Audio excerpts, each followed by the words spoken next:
Good morning. Thank you to those who are showing your faces. It's always nice to feel like we are in a community of learners. If your camera is off, you are still certainly part of our community. We are excited to jump into our second class in this series, deep dive in the book of Isaiah, where we will be focusing on this week's Haftarah. Today we are joined by Rabbi Sarah Bracha Gershoni. If you have been learning with My Jewish Learning at all, you may recognize her. She's a regular for our Torah study and also leads our Kaddish Minyan and is generally just a wonderful teacher, and we're lucky to learn from her today. Rabbi is based in Boulder, Colorado. And I will turn it over to her so we can learn some texts together. Thank you so much, Mara, and welcome everybody. It's great to see you all here today. I'll just give a quick plug, which I'll repeat again at the end. As Mara says, I teach quite a bit for My Jewish Learning, and together last year we put together thank you for putting that in the chat, Mara, a special course that you can take in spiritual preparation and accompaniment for the High Holy Days to help you get more out of your Teshuvah process. The course was live for the first time last year. If there's anyone here who's taken it and who wants to say a nice word about it, feel free to put that into the chat.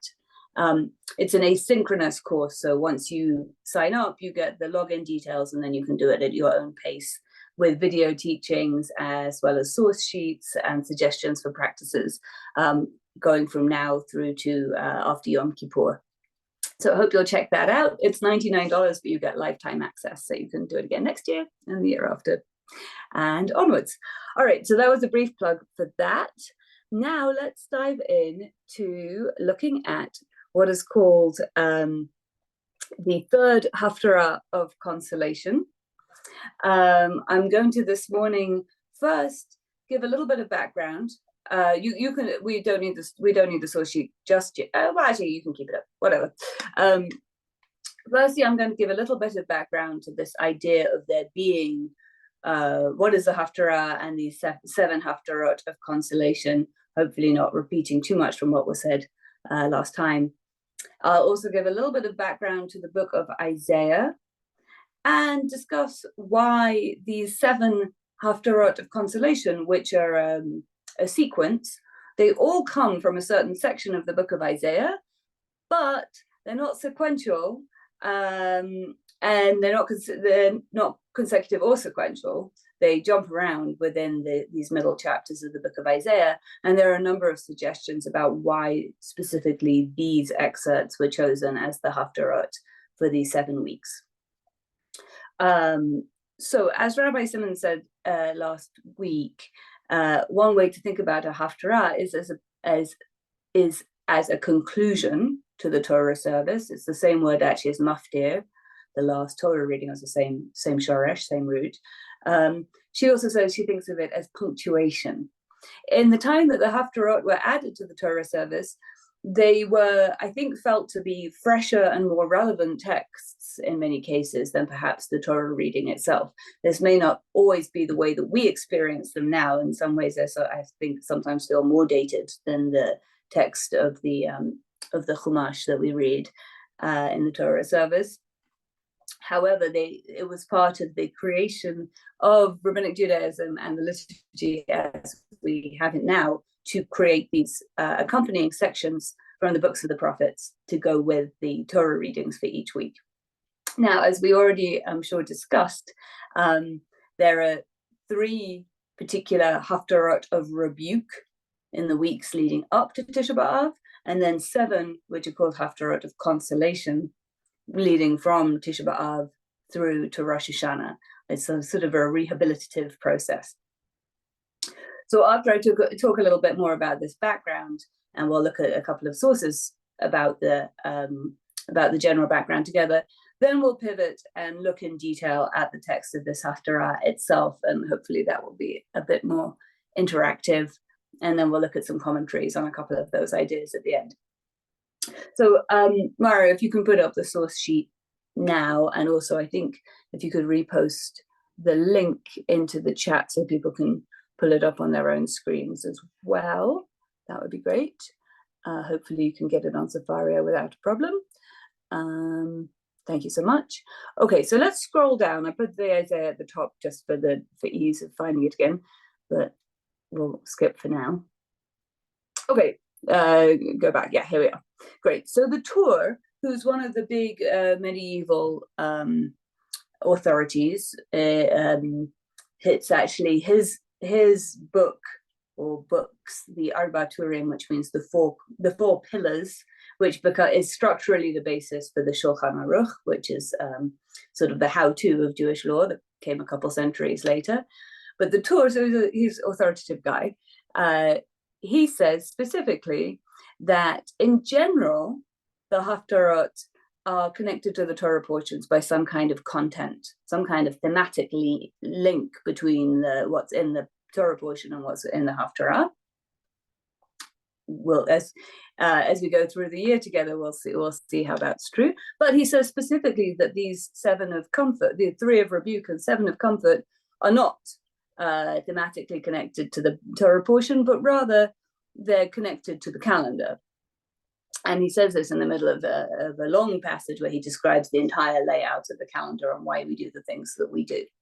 So he gives a little bit more detail here, but let's keep going. Then Isaiah is one of the what are called the 4 major prophets, the big ones. He has more than 66 chapters in total from the book of Isaiah. However, it's quite clear from some specific some specific historical data that's given within the book of Isaiah that it wasn't written all at the same time. That's generally considered to be true of the prophets, that like Homer, it may not have actually been one person, but rather oral traditions that were passed down for several generations before they were written down. The person who was talking about the laying out of the calendar is he's known by the name of his book, the Tur, which means the pillar. Well, his book is called the Arba Turim, the 4 pillars. Medieval commentator. I remember his first name is Asher, but I actually don't remember, or maybe Yaakov ben Asher. Sorry, I can't remember his full name. Scroll just a tiny bit for us, Mara. So I've put here that we have, we know pretty much for certain that there are actually 3 different schools or 3 different periods of composition within the book of Isaiah. And these are called First Isaiah, Second Isaiah, and Third Isaiah to those in the know, or Deutero Isaiah and Trito Isaiah is like Greek names, but it means Second Isaiah. So this middle section, chapters 40 to 55, is what's called Deutero Isaiah. And these chapters were composed, thank you, during the period that the people were exiled from the land of Israel by the Assyrian conquest that destroyed the first temple and then the exile into Babylon. Whereas the first section is sort of foretelling the destruction, and then the third section is actually after the people have returned to the land. So that's sort of how we know that it's really 3 different periods that Isaiah was written in. All of these 7 haftarot of consolation come from what's called Deutero Isaiah, the chapters 40 to 55. And then, as you can see, as Mara scroll down for us a little bit more, there are a few different suggestions about why these 7 excerpts and why in this order. There are some quite nice suggestions. I put some links to some other essays that I read while preparing to teach this class. So if you want to get more into this idea, you can see that one rabbi, Yitzchak Et Shalom, proposes that they map to the process of mourning and consolation. And specifically the one that we're going to look at today is the first 3 days of Shiva are considered to be the most intense mourning, and there's a little bit of a shift in the middle of Shiva. The Talmud says the first 3 days are for weeping. all 7 of the mourning, but the first 3 days specifically of a weeping. So where we are in this third Haftarah is the shift from like the most intense part of Shiva to the beginning of a slight alleviation. We're not going to get so much into Rabbi Echelon's ideas. I just quoted it and linked to it in case you're interested. And then the more classic explanation comes from Rabbi David Abudarham, who is a 14th century authority living in Seville.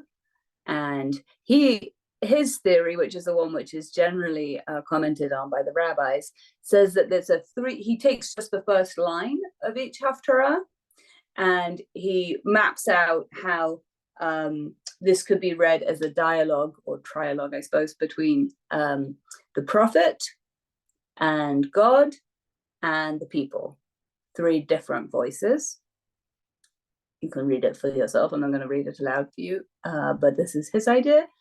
And then we will look maybe a little bit later at the ways, the Torah having said that these Haftarah don't have to do with the contents of the Torah portion. Some people say, well, actually, they do seem to have some specific connections to the contents of the Torah portion. So God willing, if we have a little time, we might look at how the contents of this Haftarah does map or have some parallels with Parshat Re'eh, which is our Parsha this week. I also linked to a longer essay about that you can read if you're interested. Okay, I think at this point that is enough general background. So unless anybody has a question, in which case please put it into the chat, I suggest that we go back up to the very top of the source sheet, and I'll make a blessing, and then we can read this Haftarah together.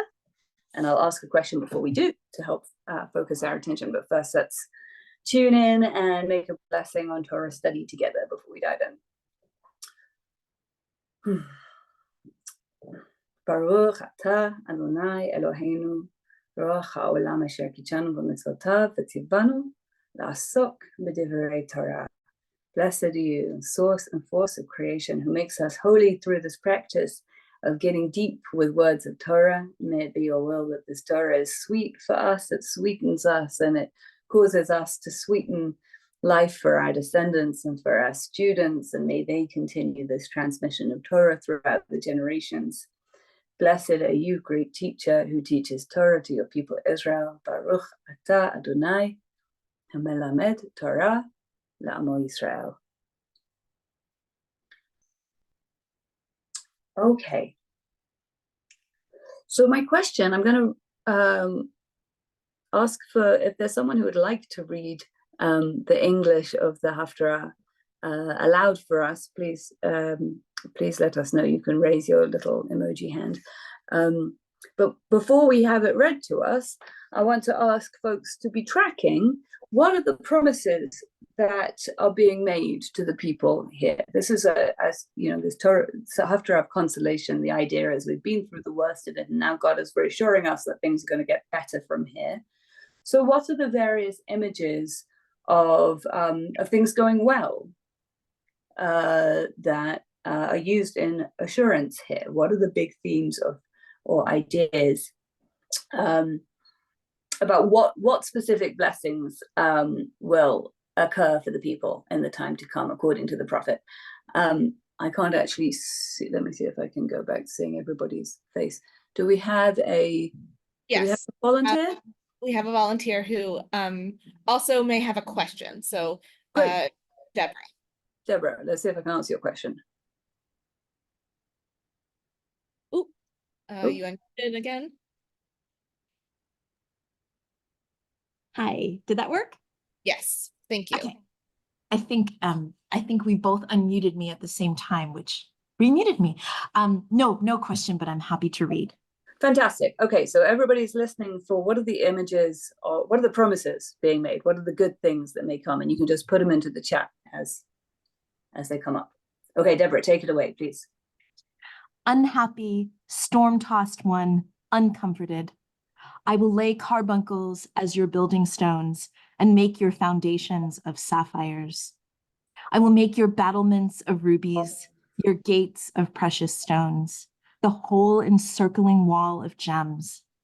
And all your children shall be disciples of God, and great shall be the happiness of your children. You shall be established through righteousness. You shall be safe from oppression and shall have no fear from ruin, and it shall not come near you. Surely no harm can be done without my consent. Whoever would harm you shall fall because of you.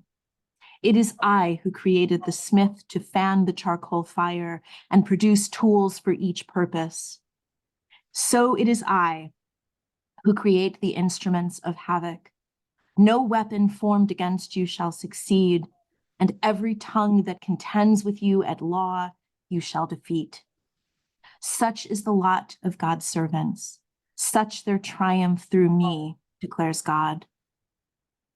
Ho, all who are thirsty, come for water, even if you have no money. Come, buy food and eat.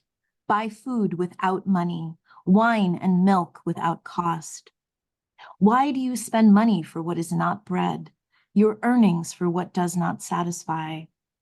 Give heed to me, and you shall eat choice food and enjoy the richest viands.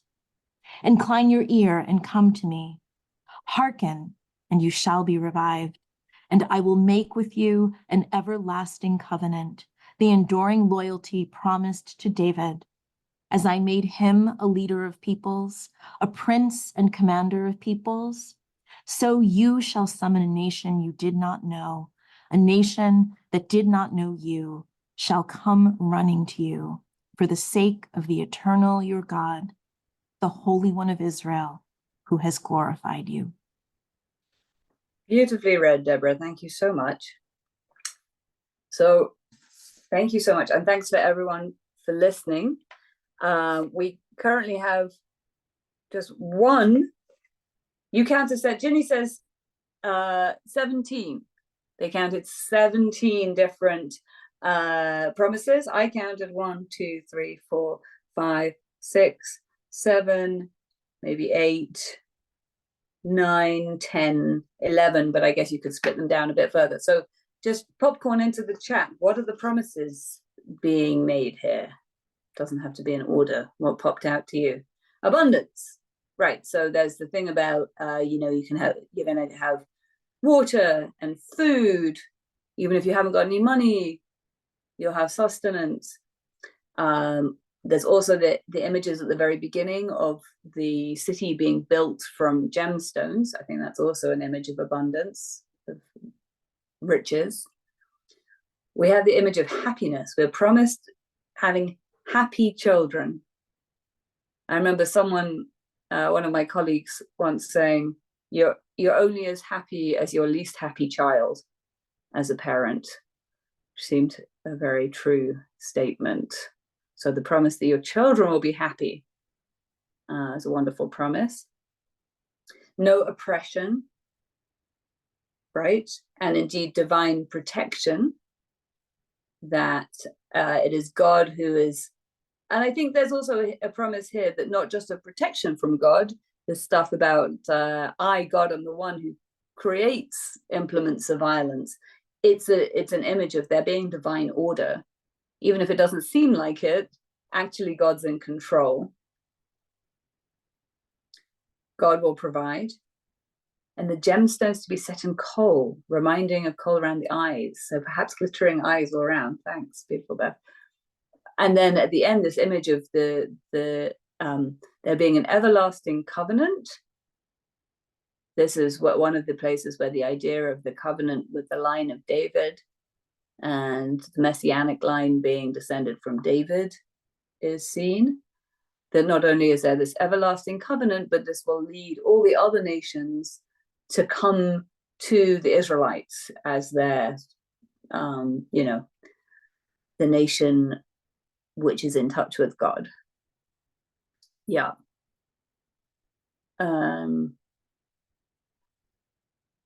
Say more, Deborah, about revolutionary, about riches, abundance of gems and food, as if the things of monetary value don't matter.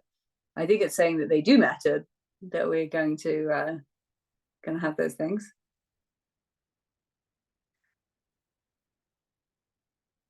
And feel free to look back over the text. What else do you see? Just scan it with your eyes. There's a couple of things that nobody's mentioned yet. Yep, this idea that weapons will not be able to harm us. We'll have divine protection.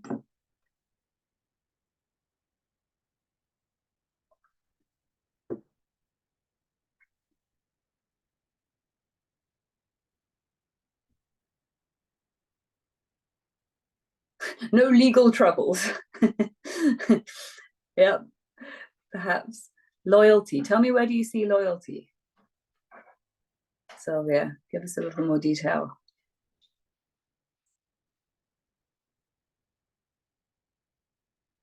Being glorified, the people being glorified. There's a sort of promise of, you're going to end up on top. Everyone's going to say, you're the good guys. Okay, so beautiful. Beth draws attention to the beginning here. The glittering gemstone walls will be a beacon drawing people in rather than walling them out. What a beautiful image. What a beautiful image. And while the glittering gemstones of the walls could be an image of riches, I think it's also that these are also images of strongholds, that there will be ample physical protection, that the cities will be secure. Let me just scroll back. Right, and then Ginny says righteousness. The righteousness will be the basis for society. Very big promise.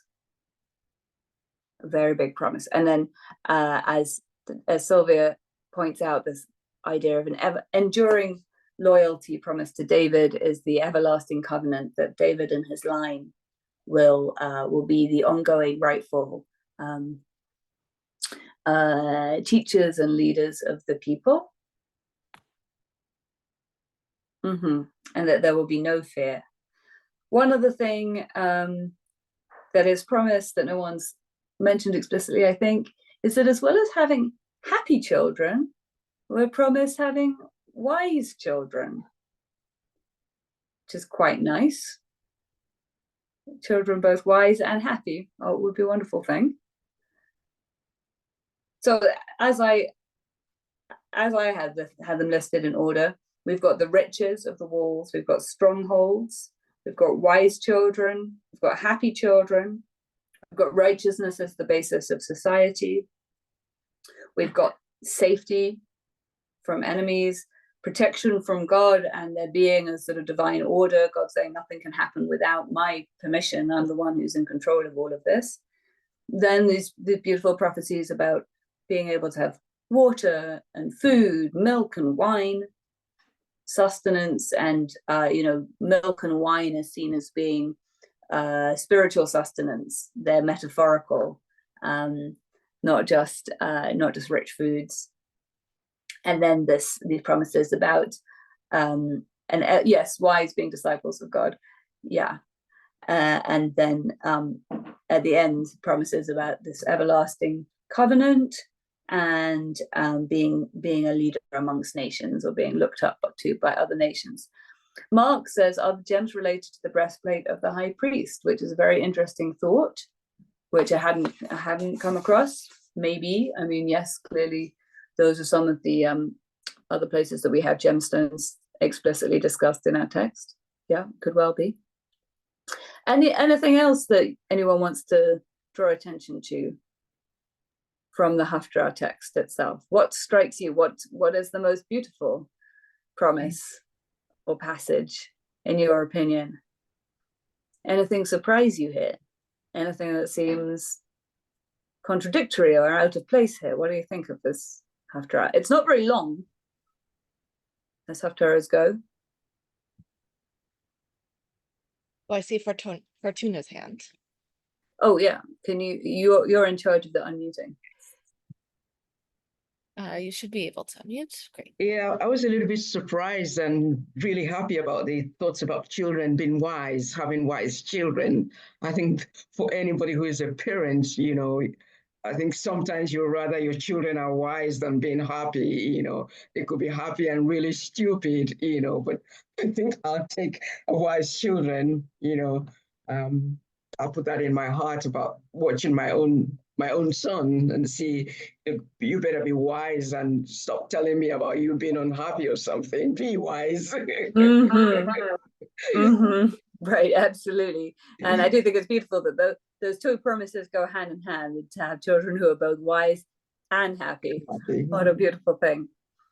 We'll Yeah, go- sorry, I'll just read what Mark says in the chat. I can't actually see who's asking to unmute for some reason.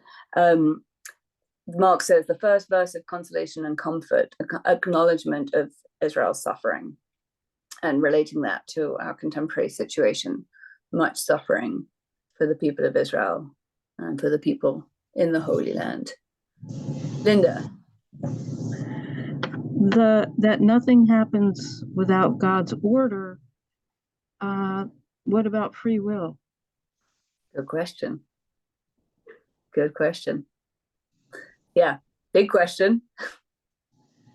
I'm just going to leave it open. I'm not going to attempt to give an answer. Okay, and Deborah also points out that we have another place in the scripture where we see sapphire is this image, a vision of the footstool of God, or some kind of pavement beneath God's feet, as it were, that the Moses and the elders see at the end of the passage of the Revelation at Sinai. We have this famous verse, Kamasa livnat hasapir. So yeah, same word, sapir, sapphire. It's also the word from which we get Sapphira, some sort of mystical substance. And Marcia says, I was surprised to hear about protection. That seems to imply that there are still existential dangers, and that makes her wonder what those dangers would be. Yeah, it's a balance here, being promised that everything will be okay, and also you'll be protected for the things that aren't okay. Yeah, good point. Mara, could you put up the source sheet for us again?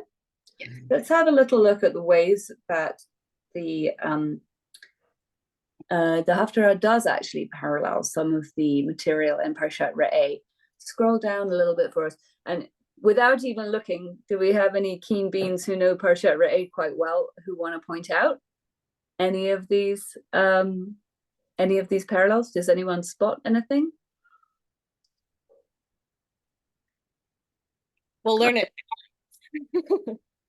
I can't see if anyone's raising their hand, but if they are, But we have someone in the chat. oh, someone says, William says, relating to free will, the beginning of Re'eh is behold. Re'eh means behold. Behold, I'm putting before you a choice. Are you going to choose life or death? How are you going to behave? Okay, so we have great relating to that concept of free will. Do we get to choose? Let's scroll down, Mara. I'll tell you when to stop. Keep going, keep going, keep going, keep going, keep going, keep going. Okay, scroll back up a little bit. This is where we are. Yeah, scroll up a little more. Yeah, so great. So this is Rabbi Yehuda Shaviv, who this is his analysis about the relationship between these haftarot to the parshiot that they go with, and you can look at the article on etzion.org where he maps out all 7 of the haftarot and the thematic connections with the parsha. I just brought the one for today, which is Parshat Re'eh. So firstly, he points out that this emphasis on children is something that's found in both. As we've just been discussing in Isaiah, he says, and all your children will know Hashem, and there will be great peace amongst your children. So this is the wisdom and happiness, or learned and happy children. And in the Parsha, we are called the children of God. Okay, so maybe not the great, it's not an extensive connection, but the second connection, indeed, Marsha talks of tzedakah and feeding the poor. Probably Moshe talks of tzedakah and feeding the poor. This emphasis on righteousness as the basis of society it runs absolutely throughout the parsha, the Parshat Re'eh. So could you scroll down a tad bit? Thanks. So here, secondly, the key to redemption in the prophet's words lies in acts of righteousness. In righteousness shall ye be established, says Isaiah.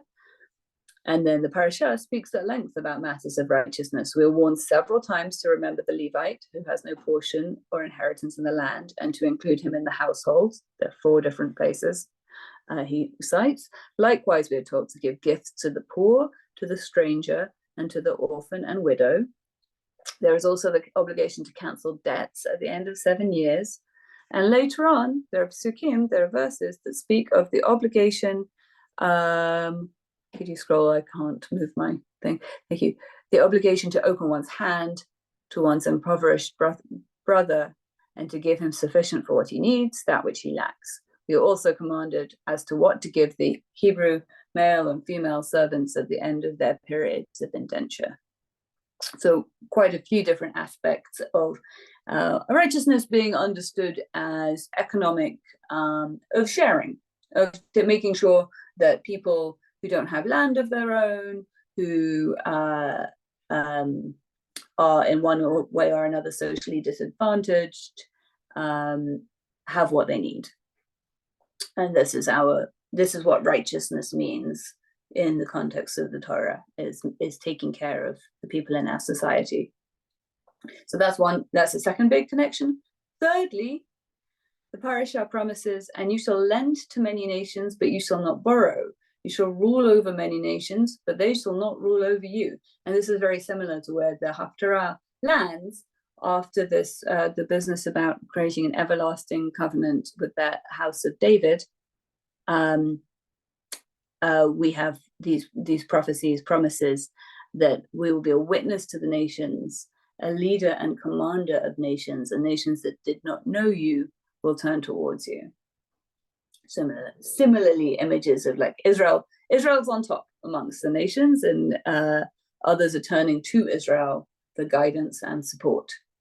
All right, any comments or questions about these connections? Earlier in our session, I believe it was Mark, about why things go so out of order from one week to the next. And you sort of connected this text to our Parsha this week, but generally it's still sometimes challenging at the idea that the Torah portion goes in order, but the Haftorah is just here and, selected what may feel random. Can you speak to that? Sure. Well, I know that right now we're just investigating these 7 parshiot, 7 haftarot that come right at the end of the year in Deuteronomy. And here the idea is that they all have these themes of consolation. And as you can see in that Abudaram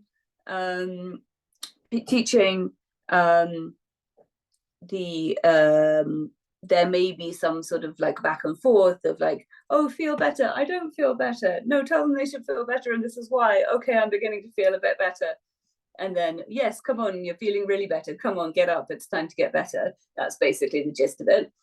But as we'll see throughout the year, if this continues into the new cycle of the Torah reading, there are usually pretty direct and explicit thematic connections.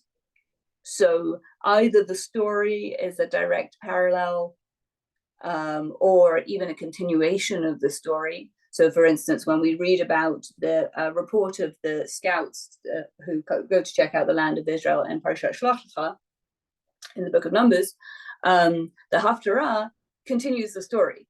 It's when in the next, after the end of the 5 books of Moses, Joshua sends out spies to go and scout out Jericho and see if Jericho will fall. So sometimes the Haftarah even forms a sort of sequel to what's being read in the parasha. Sometimes the stories So the stories parallel each other and shed light on each other because there are similar kinds of conflicts or themes.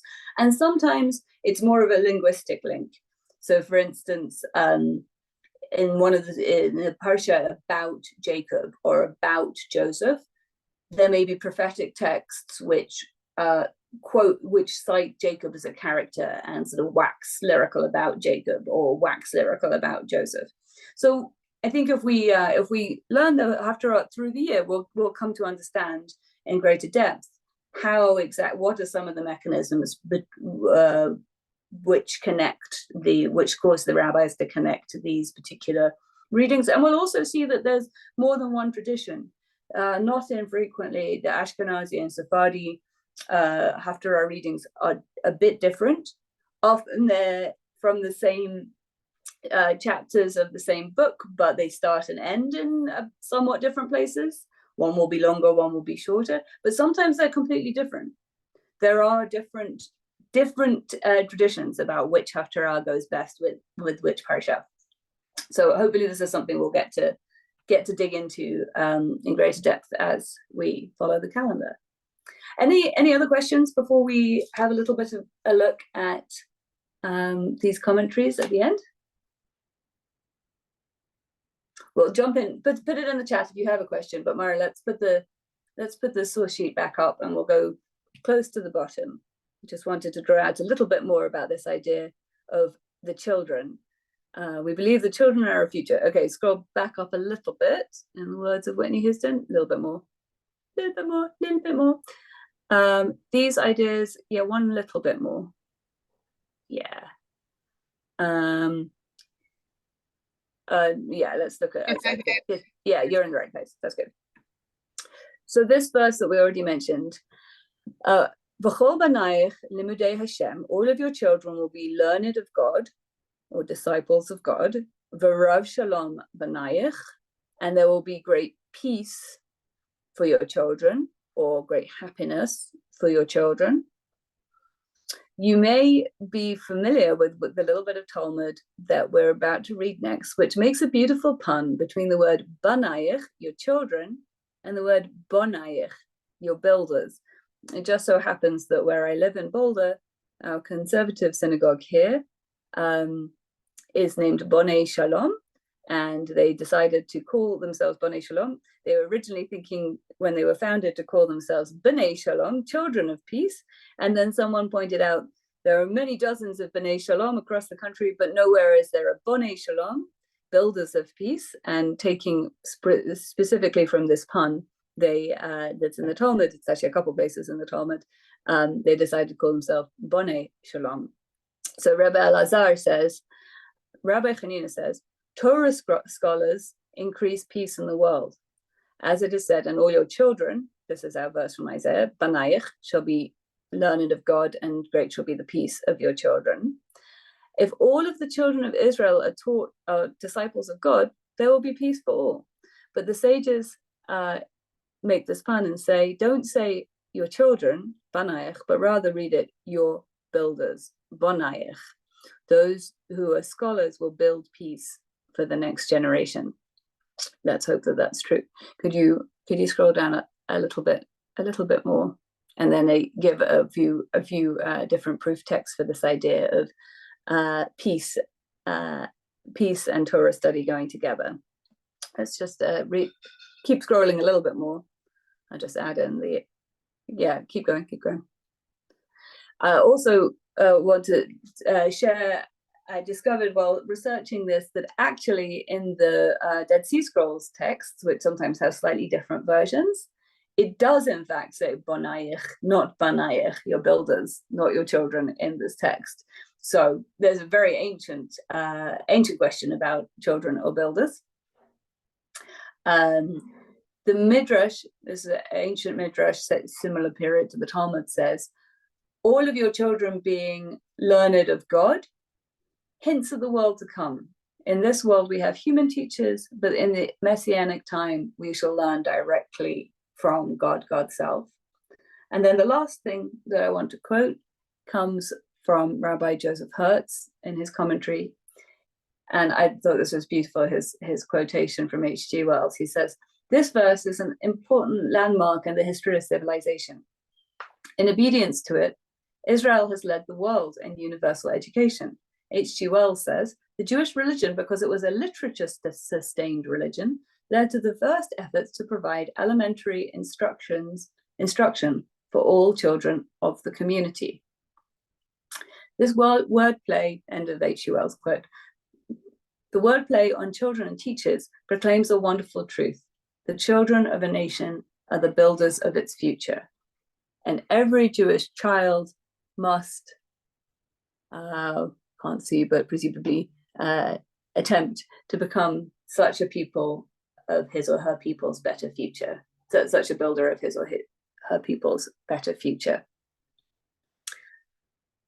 All right. So what are some comments or ideas just in our last few minutes about this idea of the children building our future? Okay, so there is an idea that goes throughout the Torah that some surrounding peoples would sacrifice their children. Unclear if this is really true or just a kind of calumny being pointed against. And I'll also point out we have places in our text that our heroes also sacrifice their children or attempt to sacrifice their children. So there's some tension around this ancient idea. So we also have this idea of, like, if you're supposed to be a builder of peace, does this justify being a pacifist or refusing to serve in the armed forces? Very good question. Not just Haredi young people not serving in the Israel Defense Forces, but also many conscientious objectors who would otherwise serve. It's a very good question. Is this a literal, can the children literally build peace by refusing to engage in war? Fine question. Any other thoughts? And maybe let's, we just have a couple minutes, but if anyone would like to speak. Yeah, Lorraine, I see your hand.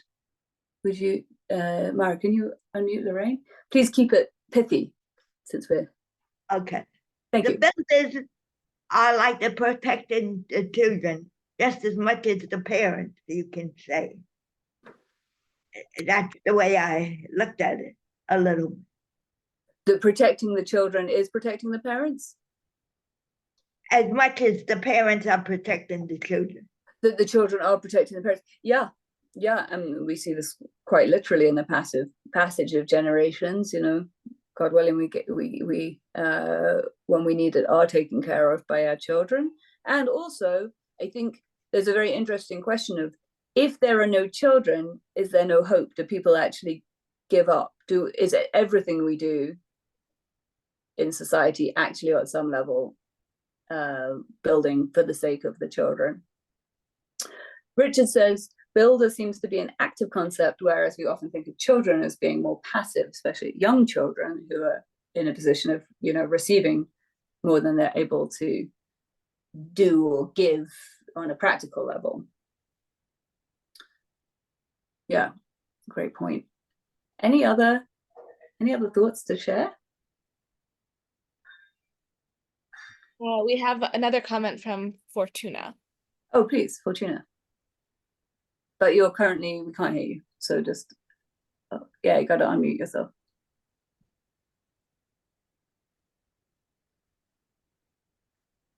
The section that actually said that when you build up your children, they become the builders of the future. I thought that was very pungent. The children becomes the builders of the future. That's right. If we build them up, that's right. And it's our responsibility to educate, both to educate and to psychologically support and encourage our children such that they know themselves to be able to build and create a future. Beautiful point, beautiful point. Okay, so I'm just going to post one more time into the chat this, the landing page for the Turning Toward Teshuvah High Holiday Journey of Transformation. If that's of interest, please go check it out. I think it's pretty good. It was my pleasure to study this Haftarah with you this morning. And I hope that it adds to everybody's enjoyment and deeper understanding of the Torah portion and the Haftarah and what we're doing at this season of the year. And it's my hope to learn with you again very soon. It's only Thursday, but I'll wish you a Shabbat Shalom already. And thank you, Mara, and My Jewish Learning, and everyone who came here to learn with us today. Thank you so much.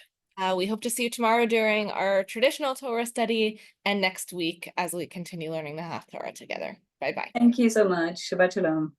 Bye.